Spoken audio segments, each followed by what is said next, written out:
জয় গুরু। আচ্ছা, কথাটা হচ্ছে প্রেম একটা তো বড় আদর্শ। ছেলেমেয়েরা প্রেম করছে, সমাজ কেন বাধা হয়ে দাঁড়াচ্ছে? এখানে প্রেম থাকলে তো এখানে সম্পূর্ণ কামকে প্রেম ভাবে বলে ধ্বংস হচ্ছে, তাই সমাজ বাধা দিচ্ছে। আর একটা সন্তান নষ্ট হয়ে যাচ্ছে, গার্জিয়ান বাধা দিবে না? আপনি কি করে ভাবেন, কি করে সমাজ ভাবছে যে তার ধ্বংস হয়ে যাচ্ছে? বাস্তব দেখেন না, মনে করেন ছেলে মেয়ে প্রেম করছে অথচ পড়াশোনা বা কর্মে পিছিয়ে যাচ্ছে, তাহলে কি নষ্ট হচ্ছে না? সারাদিন মেসেজ করা, কথা বলা, ঘোরাঘুরি, দেখা গেল যে মেসেজ করার জন্য অন্ধকারে জঙ্গল চলে যাচ্ছে প্রেমিক। একটা কথা মনে রাখবেন, যখন দেখবে একটা জিনিস গোপনে হচ্ছে তখনই সম্ভব। আরে একজন দুজন ভালোবাসে, তার খোঁজ নেবে না? অবশ্যই খোঁজ নেবে। কেন বাড়িতে বাবা মা সন্তানের খোঁজ নেয় না? শুধু এটুকুই খোঁজ নেয় কি খাইছো, ঘুমাইছো, আরো কারোর সাথে আবার সম্পর্ক নাই তো? কেন এইসব খোঁজ নিচ্ছে কি যে পড়াশোনা ঠিকঠাক করে কিনা, হয়তো কোনোদিন হয়তো ভালো স্বপ্ন দেখে, এই স্বপ্ন পূরণের চেষ্টা করে কিনা, তখন জানবো না একটু প্রেম আছে। আর শুধু শরীরের প্রতি শরীরে খোঁজ রাখা, এটা শরীরে আকর্ষণে প্রেম। এইসব প্রেম পশুরা করে। আচ্ছা, কখনো পশু প্রেম দেখছেন? দেখবেন সকালে হয়তো কারোর সঙ্গে খুব সম্পর্ক, খুব ভালোবাসা, বিকালে খোঁজ রাখে কি? কখনো শুনছেন যে কোনো কুকুর বুড়া হয়ে গেছে, এইবার তার বৃদ্ধ কোনো প্রেমিকের খোঁজ নিচ্ছে? কোনোদিনও না। ওরা স্বার্থ পূরণ হয়, কেটে যায়। যদি শরীর আকর্ষণের প্রেম হয়, এইভাবে কেটে যাবে একদিন। কেন অনেকে মরে যাচ্ছে না, সুইসাইড করছে না? আচ্ছা, কখনো শুনছেন যে প্রেম করে সুইসাইড করছে, এইবার তার নাম ইতিহাসে চাপায় দিচ্ছে? তাহলে কি প্রেমের শরীরের বা কোনো স্বার্থ নাই নাকি?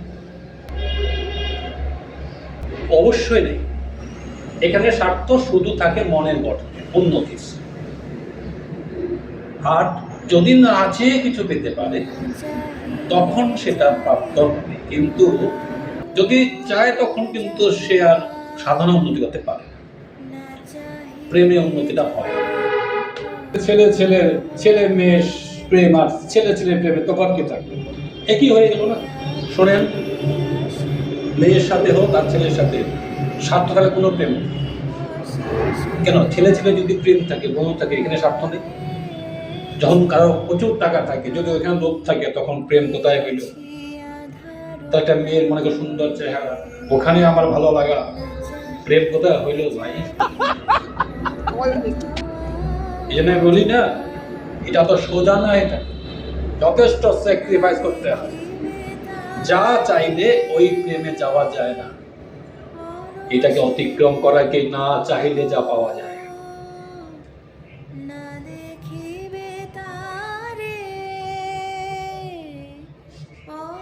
আর এই নিঃস্বার্থ ভাবে উন্নতির মধ্যে নিজেকে পরস্পর সঁপে দেওয়াকেই বলা হয় প্রেম। যারা জীবনে এগিয়েছে, বড় হয়েছে, তারাই সত্যিকারে প্রেম করেছে। কর্মের সাথে হোক, যে কোনো কিছুর মধ্যে হোক, প্রকৃতির মধ্যে হোক, এমনকি প্রকৃতি যারা, এরা যে এত কিছু দিচ্ছে, নিশ্চয়ই কিছু চায় না। প্রেম করা মানে এইরকম মনে যাওয়া, একেবারে আত্মার স্বভাবে পৌঁছে যাওয়া, আমার ভিতরে যে প্রেম আছে সেইটাকে পাওয়া, সেই সঙ্গে ঈশ্বরকে পাওয়া।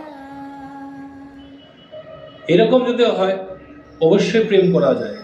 কার কম আছে বাধা দেয়? স্বয়ং ঈশ্বর সহযোগিতা করে।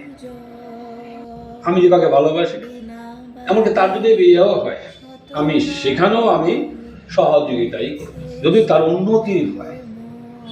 এরকম বড় মনে প্রেম হয়। এখন দেখা গেল অন্য কোথাও বিয়ে হয়ে যাচ্ছে, আমি ভিখারির মতো লাইন দিচ্ছি, প্রেমিক হচ্ছে উদার হয়ে যাচ্ছে। কেন এমন হয়েছে?